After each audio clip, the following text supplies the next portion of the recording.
Lucas 2, o tema da minha pregação hoje então é este: cresça espiritual e intelectualmente. Você pode acompanhar comigo? Versículo 41. Diz assim a palavra do Senhor.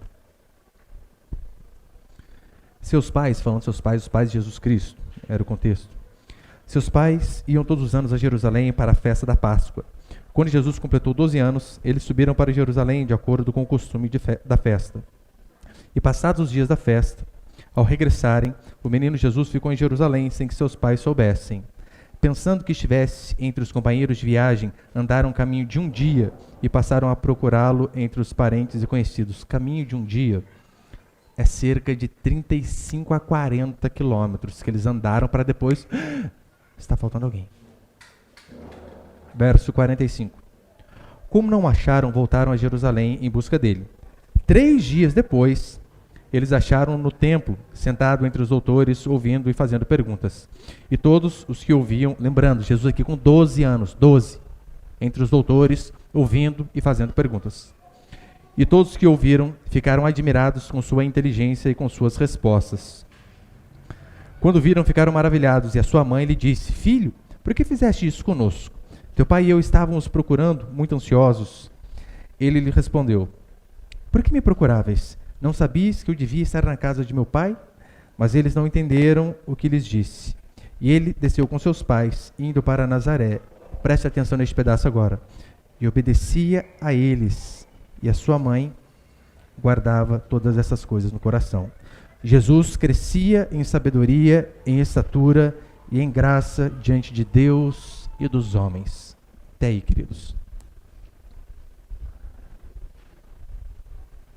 Nós vemos a única passagem na Escritura que fala a respeito de Jesus Cristo ali na meia-idade. Não vou falar adolescência, porque adolescência é um termo novo, cunhado há bem pouco tempo. E até então, até cunharem este termo de adolescência, os homens eram divididos entre crianças e homens. Não havia este meio termo que vai a princípio dos 13 aos 19 anos, chamado adolescência. Diante da Escritura, ou se é criança, ou se é homem. Não há outra definição. É interessante que nós vemos os pais de Jesus moravam em Nazaré, e eles precisavam vir 3 vezes ao ano a Jerusalém para essa festa. E essa viagem era uma viagem de 140 quilômetros. Não havia carro. Ou você se montava em jumento, camelo ou a pé. Assim eram aquelas caravanas. Este episódio, ele é um pouco engraçado, para não dizer trágico. Quando José e Maria, eles de repente olham para o lado, cadê o menino? Não vou criticá-los, porque quem nunca esqueceu o filho em algum lugar, né? Que atira a primeira pedra. Quem nunca? Ou ser benigno com eles. O seu homem interior, o seu ser humano interior, ele é assim como o seu corpo físico. É necessário que eu e você venhamos a nos desenvolver, tanto espiritualmente como também intelectualmente. Faz parte da vida do ser humano. Crescer é o que nós precisamos em nossa vida. Só que hoje, nós vivemos talvez a geração de cristãos mais molengas que nós já vimos. Preguiçosos a todo custo. Não querem fazer absolutamente nada. Vivemos uma época onde os cristãos, eles não querem melhorar o seu casamento ouvindo a pregação do evangelho, voltando para casa e se esforçando para ser a cada dia mais um marido melhor, uma esposa melhor. Vivemos uma época onde os pais, eles não querem educar o filho, assim como a Escritura ordena, ensinar as crianças para que elas cresçam espiritualmente e intelectualmente. Não, eles não querem isso. A geração de crente a qual nós pertencemos é aquela geração que adora facilidades. E nem que para isso ele pague caro nessas facilidades. Porque, convenhamos, voltar para casa, amar o marido, a esposa, ensinar o filho, a filha, constantemente, todos os dias dá trabalho. Muito trabalho. Se tiver um pastor ungido, com o óleo que ele trouxe lá de Israel, que põe a mão na cabecinha da criança, a criança cai para trás, levanta e vira um anjo, nem que a gente pague 3 mil, a gente paga, né? Dá menos trabalho. Mas você percebeu como cristãos hoje, eles preferem acreditar nessas macumbas evangélicas a ter o esforço de ensinar os seus filhos do jeito que a Escritura ensina, de quererem crescer no conhecimento espiritual e intelectual como a Escritura ensina? Meu irmão, essas mandingas, não estou usando sem querer essa palavra, é proposital. Essas mandingas gospel são mais falsas do que produtos da Polishop. Mais falsas. Ou você acredita? Naquele que você põe, né? Põe o cinturãozinho assim, e fica tremendo você, e você comendo brigadeirão com Coca-Cola, limão e gelo, você vai emagrecer, fica tanquinho, crossfit. Ah, não, tem que ser muito ingênuo para acreditar num negócio desse. Essas mandingas dos pastores de hoje conseguem ir além desse nível. O tanto de pseudos cristãos enganados por pseudos pastores, porque assim é a vida. Nós somos atraídos pelos nossos semelhantes. As pessoas hoje em dia, elas querem apenas resolver os seus problemas, não querem servir a Deus, não querem crescer em Deus. Tem um problema no casamento, eu quero resolver, não importa, tem que pagar quanto? É o carro que precisa ficar aqui? Que fica. Contando que meu problema seja resolvido. O que eu preciso? É passar no corredor com os 318 pastores, eles impõem as mãos sobre minha cabeça, então os problemas serão resolvidos? Não tem problema, eu faço qualquer sacrifício. Um escritor chamado Mortimer Adler, ele disse assim: não há rosas, mas pedras no caminho da verdade. Quem procura o atalho mais curto vai acabar no paraíso de idiotas. É assim. Não há caminho fácil. Eu queria vir aqui e mostrar para vocês, irmãos, há um atalho que você consegue resolver os seus problemas de uma forma mais fácil. Não há. Não há atalho nenhum. Nós vemos muitos cristãos hoje que, devido a problemas na família, problemas conjugais, vamos dar este exemplo, eles preferem fazer o quê? Contratar um terapeuta. Vamos fazer terapia. E os terapeutas, sejam cristãos ou ímpios, eles partem de uma premissa que é bíblica. Qual premissa? É necessário conversa, diálogo. Diálogo. Claro que é necessário diálogo num casamento. A pergunta que eu faço é a seguinte: se não há conteúdo no marido e na esposa, vocês vão dialogar o quê? Vão conversar sobre o quê? Se são dois vazios, espiritual e intelectualmente. O que precisamos para vencer as nossas angústias e problemas da vida adulta é, de fato, amadurecermos no Senhor e também intelectualmente. Nelson Rodrigues dizia assim: jovens, pelo amor de Deus, envelheçam o mais rápido possível. Falando em que sentido? Falando que o Senhor testa teu servo. Em que sentido? Por que Nelson Rodrigues diz: jovens, pelo amor de Deus, envelheçam o mais rápido possível? O que ele está dizendo é o seguinte: olha, vocês precisam amadurecer. O jovem precisa amadurecer. Você quer uma qualidade em um jovem que de fato ele está crescendo espiritual e intelectualmente, perceba se ele consegue admitir que ele é um tolo. O jovem que está no caminho certo é aquele jovem que diz assim: eu sou tolo. Eu sou um imbecil. Eu não sei nada da vida. Se você ouvir um jovem falando isso, pode ter certeza, este está no caminho certo. Porque o que nós sabemos na juventude? Achamos que sabemos tudo, que os nossos pais são ultrapassados, mas na verdade não sabemos absolutamente nada. Pais, eles não gastam tempo com seus filhos. E por conta disso, esse período de idiotização, ele se prolonga até os 30, 35 anos. Eu sei que é cansativo, talvez para você que trabalha num serviço braçal, trabalha fora o dia inteiro, e de repente você chega em casa e o menino quer brincar. Daí você fica doido da vida. Mas eu preciso descansar, este é o meu momento, televisão, pega a Sky, 10 mil canais, você nunca para nenhum.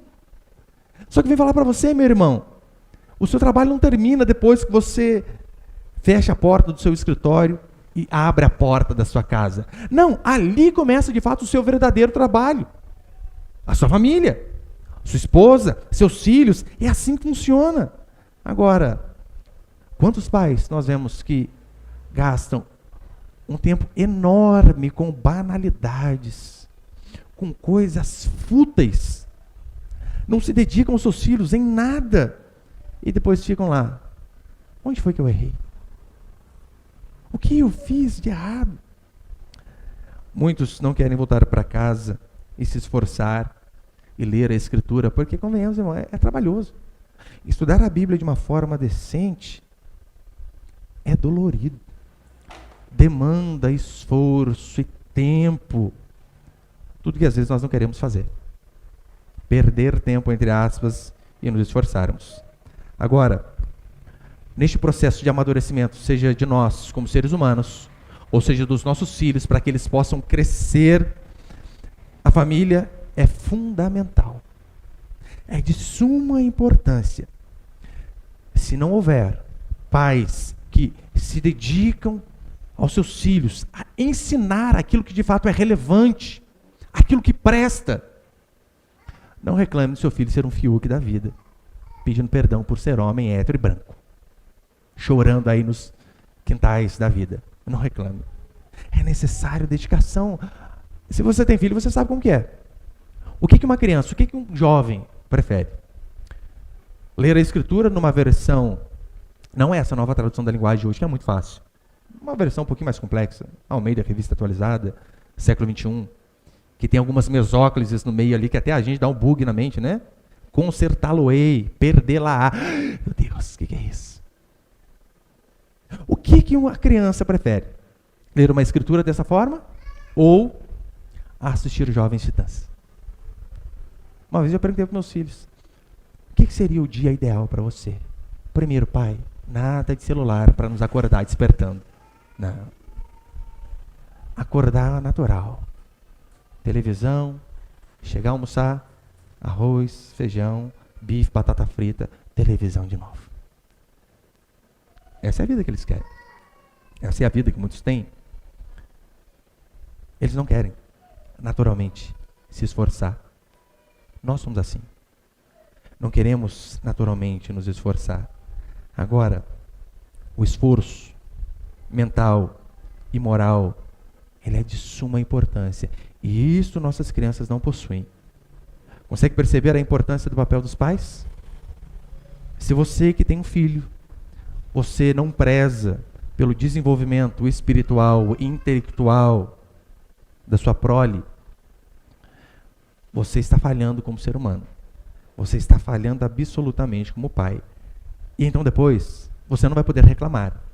Quando o seu filho tolo for iludido por professores militantes ou por pastores vestidos de chapolim que pregam um evangelho raso, superficial, e a primeira dificuldade que ele tiver da vida adulta, ele vai chafurdar, vai desanimar, vai dar crises existenciais nele.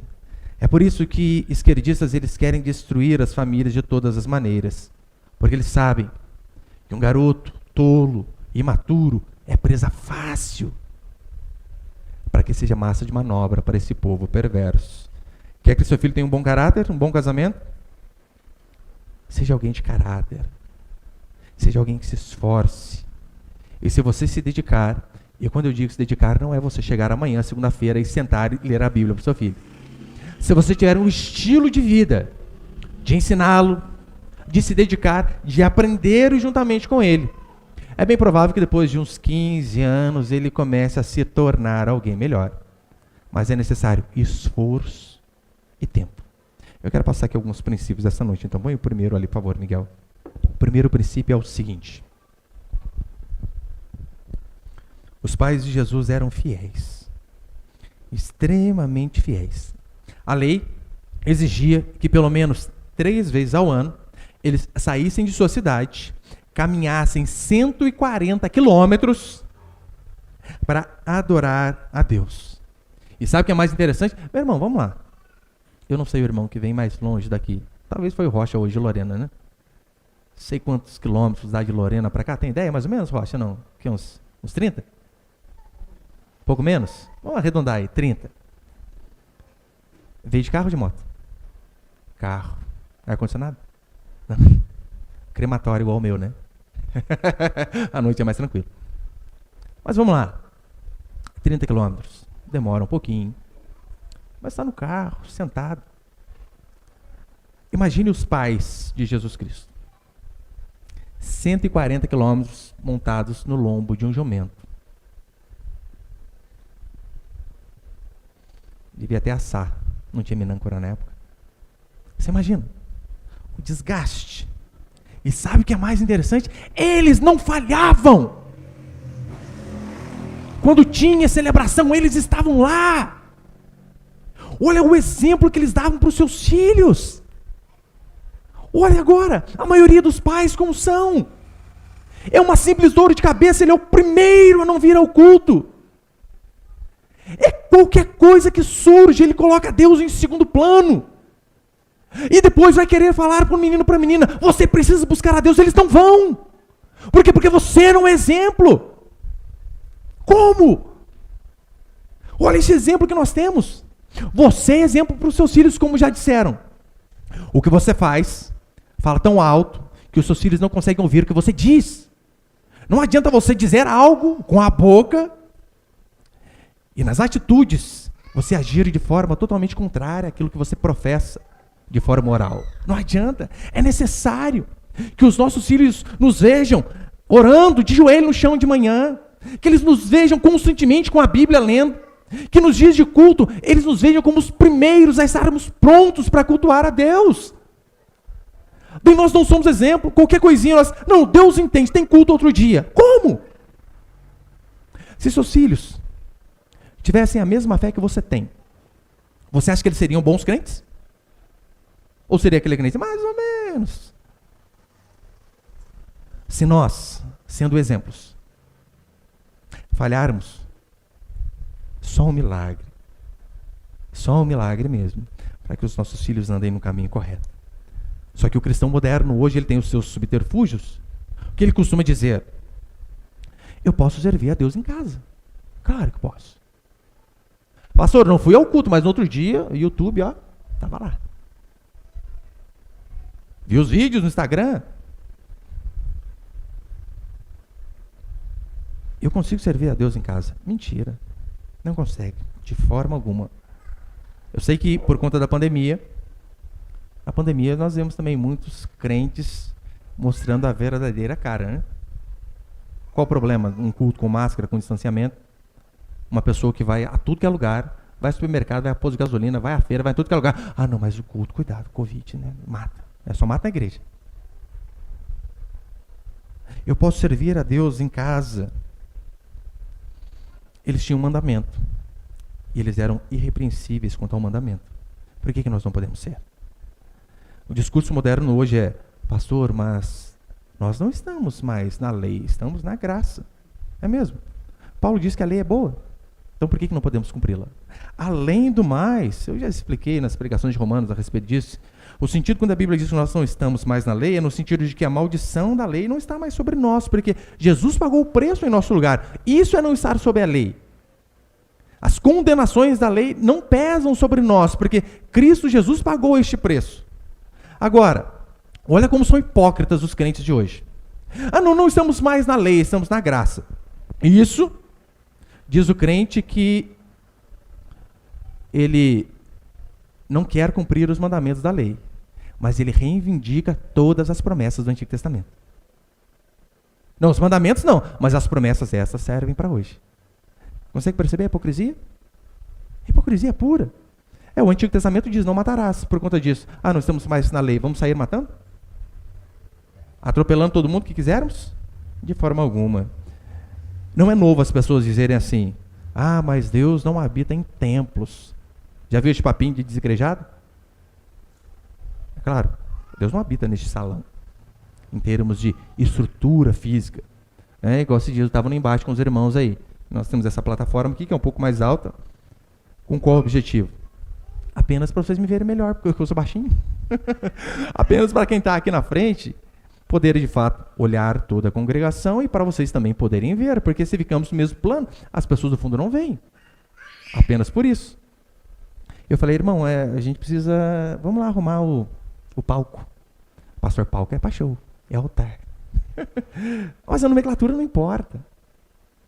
É que muitas pessoas são tão religiosas que elas pensam o seguinte: este pedaço aqui é um lugar sacrossanto. Para você pôr aqui, meu irmão, você precisa ter uma fiação direta com Deus. Ai daquele que põe o pé aqui em cima sem estar consagrado. Meu irmão, se você puder pisar aqui quem for santo, sem pecado, todo mundo aqui tinha sido fulminado já, começando por mim. Não é novo esse discurso, Deus não habita em templos. Isaías já disse, Salomão, o próprio Deus já disse, eu não habito em templos feitos por mãos de homens. Mas Hebreus capítulo 10, versículo 25, o autor de Hebreus vai dizer assim: não abandonemos a prática de nos reunir. Ele não põe aqui entre parênteses, pode ser online também, hein? Não abandonemos a prática de nos reunir, ou na versão revista atualizada é melhor, não deixeis de congregar, como é costume de alguns, mas pelo contrário, animemos uns aos outros, quanto mais vedes que o dia se aproxima, e o dia ali com D maiúsculo, se referindo ao dia do Senhor, da volta de Cristo. Não deixeis de congregar. Pastor, o que é congregar? Pode ser online? Não, não pode. Congregação vem da palavra eclésia, que significa de fato assembleia, chamados para fora. A palavra grega aqui, a ideia é a seguinte: os atenienses, os filósofos, eles quando precisavam resolver um problema da cidade, discutir sobre políticas de Atenas, o que eles faziam? Eles saíam para fora, sendo redundante de propósito, eles saíam para fora de suas casas e então eles se reuniam ali justamente para quê? Para discutir sobre os rumos da cidade. Então é exatamente isso, né? Sair de onde você está. Agora, o Novo Testamento, ele, para se referir à igreja, ele empresta esta palavra e diz assim: os cristãos devem fazer a mesma coisa. Se pudéssemos traduzir essa palavra eclésia de uma forma melhor, seria a seguinte: indivíduos chamados para saírem de suas casas, se reunirem com os irmãos para ouvir a palavra de Deus. Isso é essa igreja. Essa igreja que você quer ser particular lá, sozinho, não existe. Pastor, mas calma aí. Já viu que ele argumenta? Eu não estou indo à igreja, mas eu não abandonei a Deus, não, pastor. Constantemente eu ouço isso. Eu digo, abandonou sim, você é um desviado cão, você precisa voltar. Está desviado. Como assim? Eu abandonei a congregação, a comunhão dos santos, que é a ordenança da Escritura, mas não abandonei a Deus? Mentira. Segundo a Bíblia, você abandonou sim. Os pais de Jesus, eles não faltavam às reuniões. E quem somos nós para faltar? Que o culto seja algo sagrado, literalmente sagrado. Precisamos ter isso em nossa mente. O culto é algo sagrado. Segundo princípio, tenha a responsabilidade o mais rápido possível. Na cultura judaica, um menino, ele passava por um processo ali em sua vida quando ele chegava aos seus 12 anos. Há uma certa dúvida ali, né, de se é com 12 ou se é com 13, mas é mais provável que seja com 12 anos. Ele passava por um rito chamado Bar Mitzvah. O que era este rito? A partir dos 12 anos, ele era considerado como filho da lei.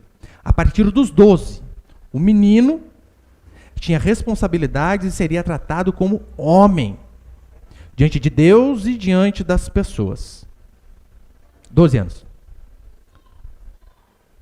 Hoje na nossa sociedade nós vemos homens com 40 anos que continuam sendo meninos. Não aprenderam a amadurecer. E sabe qual é uma das grandes qualidades de um homem de verdade? Compromisso. Ele é compromissado com as coisas. E você ter compromisso é você não fazer apenas aquilo que você gosta, apenas aquilo que lhe traz prazer, apenas aquilo que é gostoso. Porque, é claro, há coisas que são prazerosas de fazer em detrimento de outras, que são penosas. Mas o que nós vemos em um homem de verdade, compromissado, é que ele faz. independentemente de ser bom ou não. Por que você acha que muitos homens hoje na Igreja de Deus não querem liderar um pequeno grupo, se envolver na obra? Por quê? É pesado. Ah, sim, às vezes é chato. Reconhecimento, na maioria das vezes, é zero. Zero. Não estou dizendo todos, né? Os irmãos são uma bênção, mas se você vai liderar um pequeno grupo com o objetivo de receber uma tapinha nas costas, dizendo, oh, puxa vida, esse líder maravilhoso, Ultra Mega Power Plus Advanced, parabéns. É isso que nós queremos? Tapinha nas costas? Por quê que muitos não se envolvem? Ora, porque só querem fazer o que convém, o que é prazeroso, o que não nos custa nada. Agora, olha o que o menino Jesus fazia. E o texto já é claro. O menino crescia e se fortalecia. O menino crescia. Agora nós fomos convencidos que crianças não podem ter responsabilidade. Onde já se viu, pastor? 10 anos vai dar responsabilidade para o menino? O senhor está falando sério que com 10 anos ele precisa dobrar a roupa de cama dele, estender a cama e arrumar? Não, pastor, muita coisa. Como assim? Jesus com 12 anos era considerado como homem. Davi com 17 anos. Diz a Escritura que ele sabia matar gigante. O que os jovens de 17 anos sabem fazer? O gigante que ele mata é no God of War. O máximo. Só. Não tem habilidade nenhuma. Davi matava gigante, enfrentou urso, leão e sabia tocar harpa. Os jovens hoje em dia não sabem nada, absolutamente nada. Olha, no Peru, nosso país vizinho aqui, sul-americano, com 16 anos, uma pessoa pode casar, um homem pode casar. Por que com 16 anos eles podem casar? Porque com 16 anos, eles sabem arar um campo, eles sabem construir uma casa, eles conseguem sustentar uma mulher. Por isso eles podem casar com 16 anos. É o que eu sempre ensino aqui na igreja. Qual que é a idade do seu filho se relacionar? Quando ele tiver condição de sustentar a ele e mais quem ele quer se relacionar. Do contrário, não é hora. Pastor, meu filho tem 20 anos e ganha R$600 por mês. Não é hora de casar. Simples. Se ele não consegue sustentar a ele e mais uma pessoa, vai se envolver em relacionamento para quê? Não existe, ainda mais, constantemente eu falo, o relacionamento cristão visa o casamento. Daí você quer fazer o quê? Quer ficar fazendo igual Noé, passeando na vinha? Ora, tem dúvida que você vai acabar bêbado? Isto é ser homem. Nós precisamos aprender a passar responsabilidade para os nossos filhos, é claro, de acordo com a idade deles. Não vamos ser muito impositivos, colocar um peso que eles não conseguem carregar. Claro que não. Mas tem muitas coisas que eles dão conta. Você acha que eles dão conta de cortar a grama 3 horas da tarde, naquele sol escaldante? Dão conta. Claro que dão. Ai, pastor, mas ele vai suar, vai passar mal. Não tem problema não. Desmaiar, depois volta. Hidrata rapidinho. Agora não. Não podemos dar nenhum tipo de serviço, nenhum tipo de responsabilidade. Tem que dar, irmão, de acordo com a idade. Dê responsabilidade e cobre de acordo com a responsabilidade. Olha, mais uma vez, me perdoa dar esse exemplo aqui pessoal, mas eu não achei outro, eu sempre tento procurar outro. O meu filho de 10 anos, 10? Fez 10 ontem. Vai juntando muitos filhos, você vai caducando, né, as idades ali. 10 anos, fez agora. Ele cuida de toda a programação da rádio. Questão de colocar áudio, propaganda, vinheta, enviar para a internet, tudo, os dias da semana, tudo. Eu não mexo com nada, ele faz. Essas edições de vídeo que nós vemos, Instagram, Facebook, ele que faz.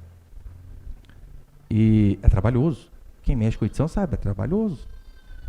Teve uma semana, no mês passado, ele esqueceu de mandar a programação para a rádio uma semana. E eu repreendi e disse, falei, você não pode esquecer.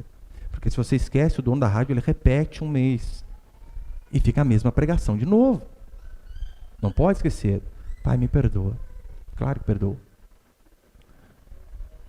2 semanas atrás, esqueceu de novo. Descontei 10% do salário dele. Eu o pago para isso. Então ele precisa sentir. Para mim não faz diferença nenhuma aquele dinheiro dele. Para ele faz falta. Claro que faz. Responsabilidade. Se nós não nos ensinamos essa questão de ser responsáveis, Eles vão achar que dinheiro dá em árvore. Vão querer todo dia acabar o culto, comer lanche, comer pizza. Não. O dia que seu filho quiser alguma coisa, dê. Mas antes de dar, dê um trabalho antes. E que ele faça por onde? Não fez direito. Não vai receber. Daí tá lá, eu coloquei meus 2 mais velhos, falei, vai limpar o carro. E eu pago os 2, né? R$2 para cada um. Pastor, explorando esse criança. Quiser lavar o carro lá em casa, R$4. Daí, você vai querer agendar já, né? Eu tô lá, eu vi que o mais velho arrebentando de limpar, esperando um monte de coisa, e o outro do meio, perdido na vida. Daí terminou, falei, tá bom. Peguei os R$4, dei pro mais velho, claro. Pai, você não vai dar para mim? Falei, não, claro que não.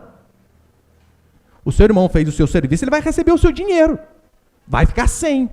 E você que recebeu, você não vai comprar nada para ele não, porque às vezes não compra as coisas pro outro, né? Não vai gastar só com você. O mercado de trabalho não vai refrescar para eles. Não vai. Eles precisam aprender a fazer direito. Pode perguntar para eles. Às vezes faz a mesma coisa 5, 6, 10 vezes. Porque não ficou bom. Pai, agora tá bom? Não, não tá, faz de novo. E agora? Não tá. E agora? Não tá. E agora não. Vai fazer até ficar bom. Ou você acha que lá no trabalho, na empresa, ele vai apresentar um serviço de qualquer jeito e o patrão vai falar, não tá aquela maravilha toda, mas tá bom, dá para ir, né? Não, vai embora e vai contratar outro. É assim que funciona. Precisamos moldá-los para a vida, senão eles serão molengas durante toda a sua vida adulta. Então, nós precisamos aprender a crescer, tanto espiritual quanto intelectualmente. Você precisa pôr o seu filho para ler a Bíblia. Você precisa ler, porque como você vai ensiná-lo se você não faz? Agora, jovens chegam à vida adulta hoje em dia, sem saber interpretar um texto simples. Simples. Já falei para os irmãos, né? Às vezes as pessoas perguntam nas redes sociais, pastor, qual os horários de culto da igreja? Eu mando a tagzinha. Tá lá, Resgatar Pindamonhangaba, quarta e domingo, 7h30 da noite, endereço. Eu mando a foto. Pastor, mas que hora que é o culto? Eu ponho essa mãozinha para cima assim, né? Tá aí, criatura. Eu ponho 7h30. E qual o endereço? Ai, gente, é Deus dessa gente demais, né? Mas, via de regra, a maioria é assim. Não consegue interpretar um texto simples. Não conseguem desenvolver atividades que não são nem tão complexas. É uma antena que vem na caixa, aquela, né, de jacaré, se não me engano lá. Gente, vem com o manual. Ai, não sei como faz. Gente, tem o desenho. Hoje em dia, se não tiver um aplicativo no YouTube que faz as coisas, eles não fazem nada. E mesmo com isso, fazem de qualquer jeito. Se nós queremos que os nossos filhos se desenvolvam bem, isso vai requerer disciplina, tempo e dedicação.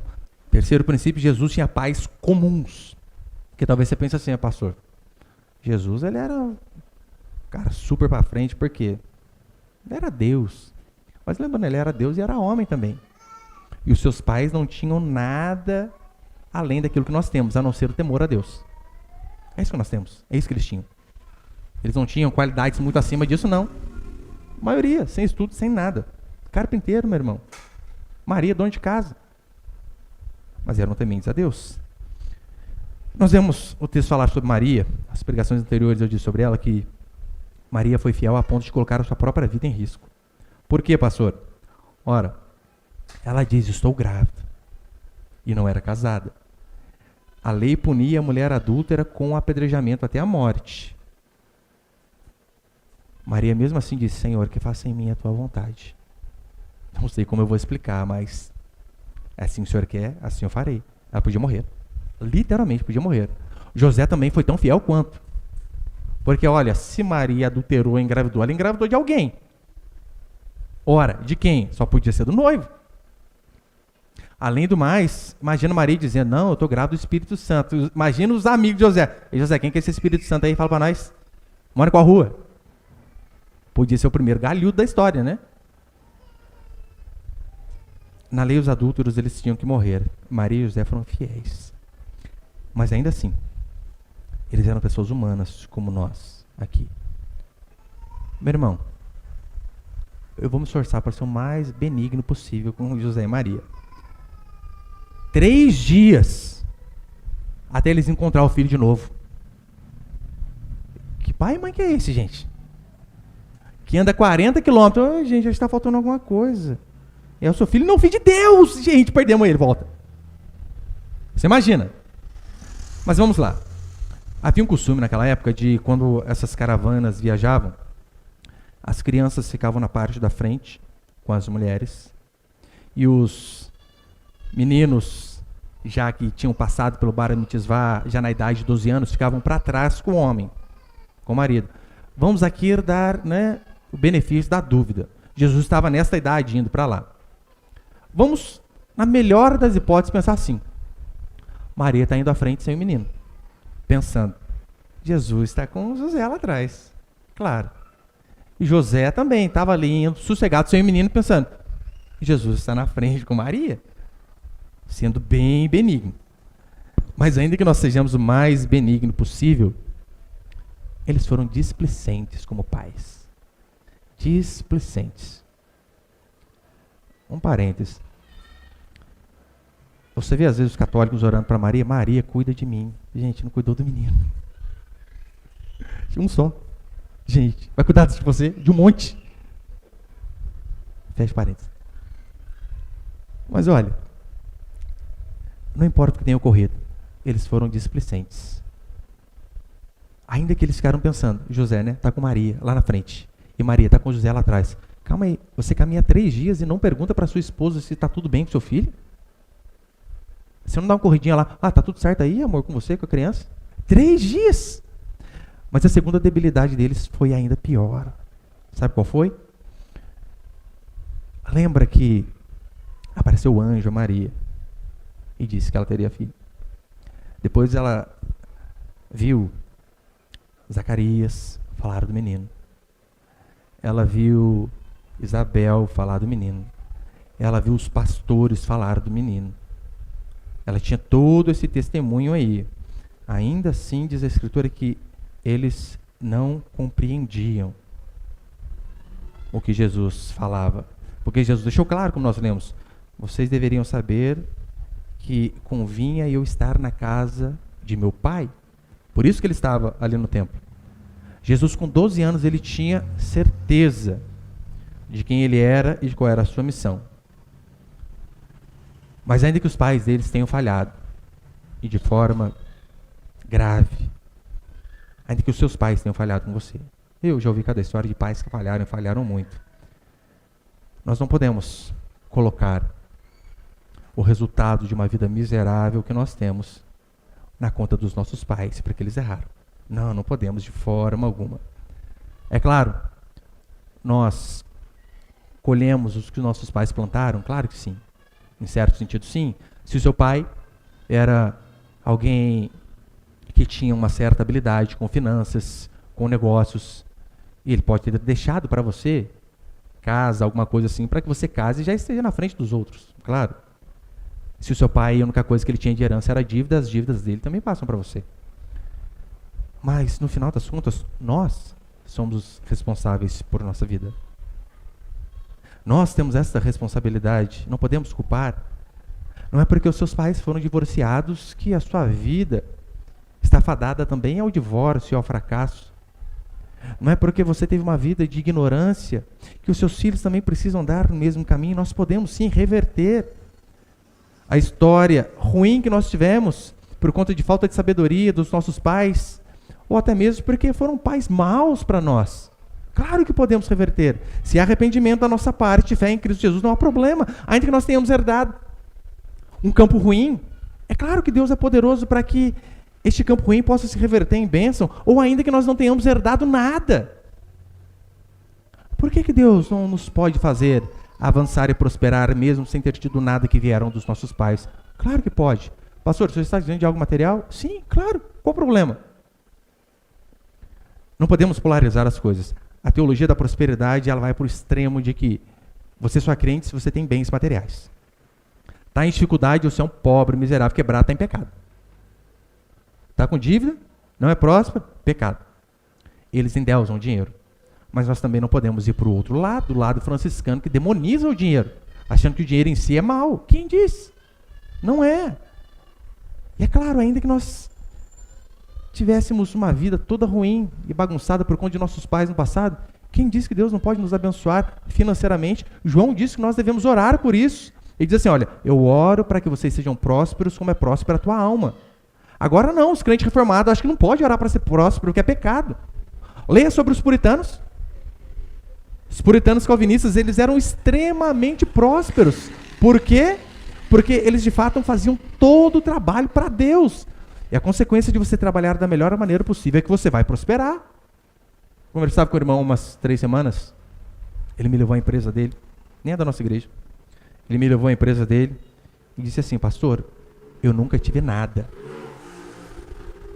absolutamente nada, meus pais não me deixaram nada, tudo que eu conquistei foi pela graça de Deus e trabalho. Ele me levou na empresa, ele já tinha 2 e abriu a 3ª, né? Ele começou a mostrar para mim, olha pastor, aqui é assim, aqui é assado, aqui é aquilo outro, só aqui, esses equipamentos aqui, são 15, paguei 25 mil reais em cada um. Aqui paguei tanto. Só que nessa empresa eu investi 4 milhões e meio. Você tem noção do tanto dinheiro que é isso? Eu não tenho. Não tenho nem ideia. Nem o meio. Você acha que Deus não pode nos prosperar dessa forma? Claro que pode.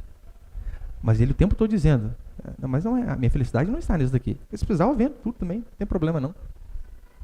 Deus pode, mas a maior riqueza que nós temos, sem sombra de dúvida, não é material, é a espiritual. Se nós herdamos o pecado e a condenação por conta de Adão, o que a Escritura vai dizer para mim e para você é que nós também herdamos o perdão e a vida eterna em Cristo Jesus. Em Romanos, capítulo 5, Paulo vai dizer assim, todavia, não é assim o dom gratuito como a ofensa? Porque se por uma ofensa, pela ofensa de um só homem morreram muitos, muito mais a graça de Deus e o dom pela graça de um só homem, Jesus Cristo, foram abundantes sobre muitos. Paulo está ali abordando que o pecado passou a todo ser humano por conta de Adão. Mas a graça também veio a todo ser humano por conta de Jesus Cristo. Portanto, não culpe, meu irmão e minha irmã, os seus pais. Não importa o que eles fizeram. O mandamento bíblico é honre pai e mãe. Não é culpe pai e mãe. Pastor, mas eles fizeram coisas absurdas. Eu sei, hoje eu vi testemunho de pais que abusavam das filhas. Algo surreal. O que devemos fazer? Perdoar e esquecer. Este é o mandamento. E para encerrar, põe-lhe o 4, por favor. Pode deixar. Quarto princípio, Jesus era obediente. Toda uma vida de Jesus, aqui Jesus Cristo, resumida em uma frase, na versão revista e atualizada, diz assim: em tudo lhes era submisso. Você consegue imaginar? Estamos falando aqui de Jesus Cristo, não é uma crença qualquer. Jesus, a despeito de toda a debilidade e falta de compreensão de seus pais, mesmo eles sendo limitados e não compreendendo o que ele mesmo dizia, olha como Jesus Cristo os tratou. Eu não sei quanto a você, mas o que te mais impressiona em Jesus Cristo é ele diante de uma tempestade dizer: acalma-te, ó mar, e o mar calma. Ou é a sua mãe chamar: Jesus, vem para dentro. Sim, senhora. Eu não sei. O que mais impressiona é Jesus dar ordens à morte, como ele diz para Lázaro: Lázaro, vem para fora. E a morte é vencida? Ou é Jesus se meter a um mortal igual o seu pai, carpinteiro? O que o senhor quer, pai? O serrote? Sim, senhor, já trago. É de se impressionar. Muitos dão inúmeras desculpas para não obedecer os seus pais. Ai, meu pai é ultrapassado. Ai, meu pai não sabe nem mexer no celular direito. Ah, pai, as coisas mudaram da sua época. Claro que mudaram, e para pior, infelizmente. Mas não adianta. A obediência deve permanecer. Jesus não pensou assim: olha, eu preciso sair de minha casa para cumprir a missão ao qual meu Pai Celestial me deu. Você não vê ele dizendo isso. O que você vê é ele mostrando de forma prática que, enquanto eu estiver na casa de meus pais, a minha missão é ser obediente a eles. Sim, senhor, não senhor. Sim, senhora, não senhora. Esse é o exemplo que nós temos. Isso é tão sério que em Números capítulo 30, quando um filho que não era casado, uma filha virgem, ela queria oferecer um sacrifício a Deus. A lei diz assim: se a filha quiser oferecer um sacrifício a Deus, mas o pai dizer não, Deus não vai aceitar o sacrifício. Olha como era a lei. O pai falou: não vai fazer? Não faça. Olha o exemplo de Abraão e Isaac. Abraão escolheu uma esposa para o seu filho. É claro, não estou dizendo que você vai escolher a esposa para o seu filho. A última palavra tem que ser dele, mas nós temos que aconselhar. Se bem que hoje em dia, talvez a melhor escolha mesmo seja a gente escolher pelos filhos, né? Que a possibilidade deles olhar apenas um corpo, um gelzinho no cabelo, ficar doido. Não é a menina assim, olho azul, gel do cabelo. Não, olho azul e gente feia é igual feriado domingo, não serve para nada, nada. Daí tá lá o rapaz, ele vê um corpo escultural. Então já fica, ai, que lá que Deus tem para mim. Será? Isaac escolheu. Abraão escolheu para o seu filho. Foi a melhor escolha. Esses dias, meu filho mais velho teve uma oportunidade de mudar de trabalho. E eu coloquei para ele as duas opções. Eu já sabia que era melhor. Mas eu queria ver se ele ia chegar onde eu queria, né? Filho, então, aqui você vai ganhar mais, sim, se assado, mas é mais longe, vai fazer sim, se assado. Aqui é mais perto, mas daí talvez você demore um pouquinho mais para alcançar aquele salário. Eu coloquei as duas opções ali, deixei ele pensar, e nós debatendo ali. Até que ele chegou onde eu queria. Pai, o que o senhor acha que eu faço? Faz isso? Pode ter certeza. É a melhor escolha. Muitos jovens hoje deixam de ouvir a Deus quando eles tapam os ouvidos para os seus pais. Essa é a maneira que Deus mais fala com os filhos. Através da boca dos pais. Quer ouvir a Deus? Ouça-os. E é claro, não só através dos pais, de pais falhos, assim como era também José e Maria. Mas repare, o nosso mundo, a obediência é quase um símbolo de ignorância. Pedir conselho para alguém, não, onde já se viu isso? É símbolo de fraqueza de pessoas que não pensam por si mesmo. Como assim? Você vai tomar uma decisão, você foi pedir conselho para o seu pastor, para o seu pai, para alguém que sabe mais que você. Eles se esquecem que os cristãos, eles são descritos não como leões indomáveis, mas que a Escritura, ela usa a figura para nos retratar, é ovelha, servo, aquele que apenas obedece. Eu sei que hoje em dia se submeter aos pais, pastores e líderes é tido como fraqueza, como alguém que não tem opinião própria. Será mesmo? Jeremias vai dizer assim, o Senhor através de Jeremias: dar-vos-ei pastores que vos apacentam com sabedoria e inteligência. Eu não estou dizendo que nós pastores temos monopólio de todo conhecimento, não. Conhecemos mais a Bíblia e por conta disso aconselhamos segundo a palavra. Tanto é que quando alguém sempre pede uma opinião para mim, seja pessoalmente ou através das redes sociais, eu sempre falo, a Bíblia diz tal, tal e tal coisa, porque a autoridade que eu tenho é a autoridade da Escritura. A minha opinião pouco importa. Sabe quem que se importa com a minha opinião? Só eu. Só eu. A pessoa que mais importa com a sua opinião é você. Mas este é o sentido de que, olha, é alguém que conhece mais a Escritura do que eu. Além do mais, Provérbios também diz, na multidão de conselheiros, a sabedoria. Multidão de conselheiros, não multidão de fofoqueiros. Conselheiros. Muitas das coisas que eu tive dúvida na minha vida, e às vezes eu levei aos meus pastores, e disse, pastor, é acontecendo isso aqui. Como que eu ajo com a minha esposa neste caso? Não sabia. Meu filho está fazendo isso. O que eu faço? Pastor, surgiu essa opção aqui, né, de negócio. Sempre pedi opinião. Por mais que o meu eu dentro de mim vai tudo ficar perguntando. Você não é homem, rapaz. Eu lembro que, às vezes que eu tentei tomar a decisão por conta própria, eu só me arrebentei. Só me arrebentei. Nisso também está a humildade, reconhecermos que há pessoas que sabem mais do que nós, que podem nos indicar bons caminhos.